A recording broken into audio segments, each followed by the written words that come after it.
Hola, en este video vamos a hablar un poco de lo que es las generalidades del sistema nervioso. No vamos a hablar de ninguna estructura en particular, sino más o menos cómo se organiza y cómo se forma el sistema nervioso para uno después entender cómo abordamos al estudio de esta parte de la anatomía. En un principio tenemos que saber que el sistema nervioso se va a formar por un elemento particular que son las neuronas. Las neuronas son un tipo de célula que están especializadas en recibir y transmitir impulsos nerviosos, impulsos bioeléctricos. Dentro de las múltiples morfologías de neuronas, la que más vamos a ver y la que siempre uno empieza estudiando es aquella que vemos en el centro, que es una neurona motora típica donde tiene un cuerpo de la cual se parten muchas pequeñas ramas que son las dendritas donde reciben los impulsos y una extremidad muy larga que es el axón, que en su terminación va a tener también ramificaciones al igual que las dendritas, por eso se van a llamar teledendritas, que se van a poner en contacto con las dendritas de otra célula para hacer una sinapsis. Esta célula, típicamente así la vemos, tiene unas dimensiones muy particulares. ¿Por qué? Porque va a depender en qué parte del organismo está o qué función cumpla el tamaño, pero estas células pueden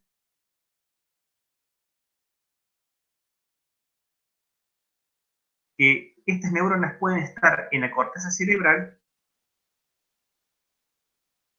espinal hasta el asta anterior del médula a nivel que va a salir. O sea que estas neuronas pueden pueden medir entre 50 centímetros y 1 metro de largo, dependiendo de la persona. Igualmente también la neurona que va a salir de la médula espinal hacia el músculo va a ser una sola, literalmente va a ser una sola, por eso va a ser una sola célula que puede tener 1 metro de largo. Esto, si uno lo ve, lo transforma a, a, una, a una dimensión más visible para uno tener una idea, imagínense que si el cuerpo de la neurona tiene el tamaño de una pelota de tenis, las dendritas podrían cubrir toda una habitación de 3x3 y el axón puede tener kilómetros y kilómetros de largo. Así que, fíjense, por eso, siempre que hablamos de nervios, de lesiones de nervios, son lesiones que son muy difíciles de reconstruir, porque no son que se van a complementar unas células que van a cumplir ahí, sino que es la misma célula que está en el sistema nervioso central la que se daña. Entonces, es algo cuyas posibilidades de regeneración son mucho más limitadas que en otro órgano, por ejemplo, un músculo. Dentro de esto tenemos otros tipos de neuronas, por ejemplo, que esto es una interneurona que recibe y emite, y tenemos esta neurona que la vamos a ver también en un momento, que es una neurona sensitiva, que fíjense, el axón, acá tiene las dendritas, acá tiene las teledendritas, y el impulso viene de un lado para el otro y no pasa por el cuerpo de la neurona. Esto lo vamos a ver ahora cuando veamos la parte sensitiva. Fíjense, acá de nuevo la neurona sensorial, tenemos un núcleo y tenemos el impulso que nace acá y termina acá. Acá es donde vemos lo mismo que le había comentado. Fíjense, cuerpo de la neurona, todo esto es el axón, llega hasta acá en la médula espinal, hace sinapsis con otra neurona, que es la que va a salir y va a viajar por todo el nervio periférico hasta llegar al músculo. Por ende, son neuronas muy largas y cuando nosotros muchas veces vamos a hablar de primera segunda neurona, son literalmente primera segunda neurona en la vía de conducción. Acá tenemos, de nuevo, esto es médula espinal, acá está el cuerpo de la neurona motora y tiene su axón que va hasta el efector. Pero pasa algo distinto en lo cual cuando vemos una raíz sensitiva. Desde el receptor, que es bien periférico, viaja el impulso, fíjense, pasa por acá por la neurona, que esta neurona vimos que no, digamos, pasa por el costado, pero no pasa por el cuerpo, y viaja y hace sinapsis acá con la neurona que está en la asta posterior de la médula para de ahí subir y llegar al encéfalo. Pudiendo ser en algunos casos, esto es lo que este dibujo está marcando, es un arco reflejo para por ejemplo, cuando uno golpea el tendón rotuliano, que se contraiga el cuádriceps y uno mueva un poquito la pierna. Pero este dibujo yo lo puse acá para ver una cosa. Cuando vemos un nervio motor, fíjense, son todos cablecitos. En cambio, cuando vemos un nervio sensitivo, vemos que es cable, cable, cable, cable, y acá hay una dilatación, que es un ganglio.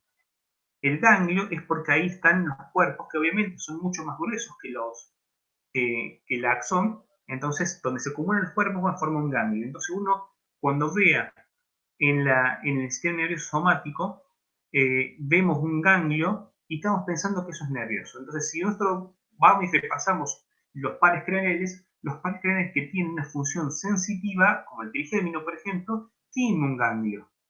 Pero los que tienen funciones motoras, como el 7, el facial, no tienen un ganglio. Pero fíjense, sí tiene un ganglio el accesorio del nervio facial, que es el 7 bis. ¿Por qué? Porque se tiene una función sensitiva, porque va a inervar la función sensitiva del conducto auditivo externo. Entonces, fíjense eso, que le quede bien claro. Entonces, uno cuando va a estudiar un nervio, si sabe que un nervio, principalmente un par craneal, si sabe que es un nervio puramente motor, no va a tener ganglio, y si uno es sensitivo, va a tener un ganglio. Más allá de que la función autónoma también tiene sus ganglios, pero esto es para función somática, uno tiene que saber eso siempre. Y sabemos que representa un ganglio. Otra cosa que tenemos que ver y entender para cuando empecemos a ver un poco más a fondo la parte interna de lo que es el sistema nervioso, es diferenciar lo que es sustancia gris y sustancia blanca. Fíjense, acá está dibujado, a la derecha es el cerebro y a la izquierda es la médula espinal.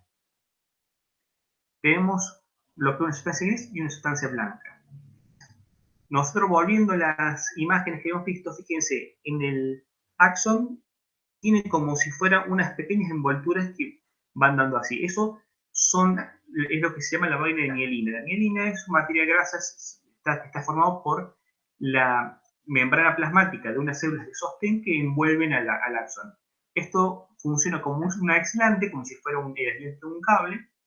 Está formado por grasa, que es aislante, y que además ayuda a que tenga una conducción más rápida, es una conducción que nosotros llamamos saltatoria. Eso lo van a ver en fisiología, pero hace que todo vaya mucho más rápido. Entonces, cuando nosotros vayamos a ver los acúmulos de axones, vamos a ver los axones, pero en realidad vamos a ver más la vaina de mielina, que es grasa. Entonces, en la parte del sistema nervioso que está formado principalmente por axones, por ejemplo, esta parte de acá, esta parte de acá y esta parte de acá, que nosotros vamos a llamar cordón posterior, cordón lateral y cordón anterior de la médula espinal, son de sustancia blanca porque son de axones. Mientras que en los lugares donde hay cuerpos neuronales en el sistema nervioso central, vamos a ver que es sustancia gris. ¿Por qué? Porque vamos a ver los cuerpos y las instrucciones que hay dentro de los cuerpos, vamos a ver que hay otros tipos de sustancias, y entonces van a tener un colorido distinto. En el encéfalo, en el cerebro principalmente, se invierten las cosas. Vamos a tener principalmente toda la corteza cerebral, va a ser sustancia gris, o sea, va a ser cuerpos neuronales, y en el centro van a tener muchas vías donde van a ir los axones, que es la sustancia blanca. Y dentro del sistema nervioso central vamos a tener unos núcleos. Cuando nosotros hablamos de pares craneales hablamos de núcleos, porque son dentro de este caldo de sustancia blanca, hay algunos pequeños núcleos de sustancia gris donde van a tener unas funciones determinadas. Por último, a la hora de estudiarlo y dividirlo en el sistema nervioso central, vamos a encontrar un montón de formas de clasificarlo. Fíjense, esta es una clasificación que lo difieren por su localización, por su función y su control. Estas funciones no son compatibles entre sí muchas veces. ¿Por qué? Porque nosotros, las funciones motoras y sensitivas tienen núcleos en el sistema nervioso central y tienen nervios en el sistema periférico. Los controles somático y autónomo están también, el sistema somático tiene núcleos centrales y nervios periféricos, igual que el sistema autónomo tiene núcleos en el sistema nervioso central también. Entonces no son compatibles, son distintas formas de clasificarlo, pero no son compatibles. A lo que hoy vamos a ver, me gusta mucho más esta otra división que una división puramente funcional. Que lo podemos dividir el sistema nervioso en un sistema somático, que es un sistema nervioso que uno puede controlar. Entonces, es todas las sensaciones que uno controla, o sea, que uno siente conscientemente, así que frío, calor, dolor, el tacto, los controles de los músculos, el movimiento, todas esas cosas uno lo puede controlar, entonces esas cosas son de parte del sistema nervioso somático. Pero hay una parte que es, por ejemplo, el sistema nervioso autónomo que controla cosas que se funcionan de modo automático, por eso se llama autónomo, porque no necesita el control de las personas. Por ejemplo, yo no regulo si mi intestino va a funcionar más rápido o más lento. Yo no controlo, yo no puedo darle orden a que mi corazón lata más rápido o más lento, o que haya una vasodilatación, una vasoconstricción. Yo no puedo dar órdenes, eso funciona de forma automática. Eso es el sistema nervioso autónomo. Dentro del sistema nervioso autónomo vamos a tener dos subsistemas, que es el simpático y el parasimpático. Estos dos sistemas, como todo sistema biológico, son contrarios uno con otro. ¿Por qué? Porque se van autorregulando entre uno y otro. Todo lo que uno aumenta en un sentido, el otro lo aumenta en un sentido contrario. Por ejemplo, vamos a ver en este dibujo que a nivel, por ejemplo, del corazón, el sistema nervioso simpático acelera el latido cardíaco, mientras que el parasimpático lo enlentece. El sistema nervioso simpático, a lo que es tubo digestivo, hace que se relaje, lo pone en pausa. Entonces se relaja no solamente el músculo, los músculos que hacen progresar la comida, entonces la comida se detiene y la digestión se detiene, sino también que relaja los esfínteres. Mientras que el parasimpático aumenta el tono y aumenta la función, entonces hace que el colon, el intestino, funcione un poco más rápido y vaya más rápido. En este sentido, en general, nosotros lo que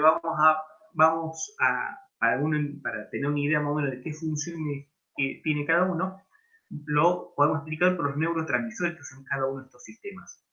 El sistema nervioso simpático utiliza principalmente la adrenalina y la noradrenalina como sus neurotransmisores, que en la literatura anglosajona lo vamos a encontrar como epinefrina y norepinefrina. Es lo mismo. Entonces, fíjense, cuando uno dice, se me subió la adrenalina, me puse en alerta, qué sé yo, ¿qué pasa? Se dilatan las pupilas, se dilatan las bronquias para poder respirar más, se se contraen los vasos sanguíneos, pero se contraen principalmente los vasos sanguíneos de lo que son la cara, del tubo digestivo, para dirigir esa sangre a los músculos. ¿Por qué? Porque yo tengo un sistema que está preparado para correr o pelear. También el intestino va a quedar en reposo. ¿Por qué? Porque a mí el intestino yo necesito salir corriendo. Necesito acelerar toda la parte de la transmisión de sangre y de oxígeno a los músculos, y no me necesito eso. Al contrario que el parasimpático. En el parasimpático es para todo lo que es más tranquilidad. Entonces nosotros siempre lo vamos a ver que esto está relacionado con el nervio vago, que es uno de los principales nervios parasimpáticos. Entonces, uno siempre asemeja al vago, cuyo neurotransmisor es la acetilcolina, con lo que es el reposo. Entonces, imagínense, uno terminó de comer, que patea modorra, hay mucha más salivación porque se activa el tubo digestivo, el corazón late más lento porque patea modorra, la digestión está aumentada. Eso es lo que va a utilizar el nervio parasimpático.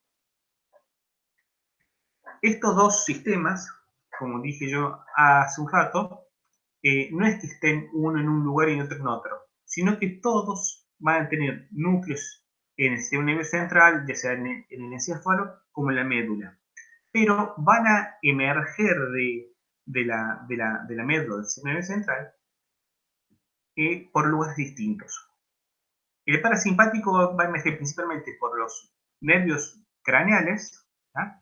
Que van a llevar la función del parasimpático a todo lo que es la cabeza, pero a través del neumo gástrico van a llevar también todo al tórax y el abdomen, Y a nivel sacro van a salir unos nervios parasimpáticos para toda la función que es pélvica, ya sea micción o también la función sexual. Mientras que el sistema nervioso simpático, si bien tienen núcleos también en la médula, van a salir con cada uno de los pares raquídeos y van a ir formando una cadena de ganglios que van a ir al lado de la columna vertebral, por delante de la apófisis transversa en la parte cervical, pero por delante de, de las costillas en la parte dorsal, que van a ir estos ganglios desde el principio a final de la médula. Van a ver en la parte cervical, en la parte dorsal, en la parte lumbar, en el sacro y en el coxis. Y de aquí van a ir largando pequeñas ramas que van a ir inervando a los distintos órganos en la función simpática.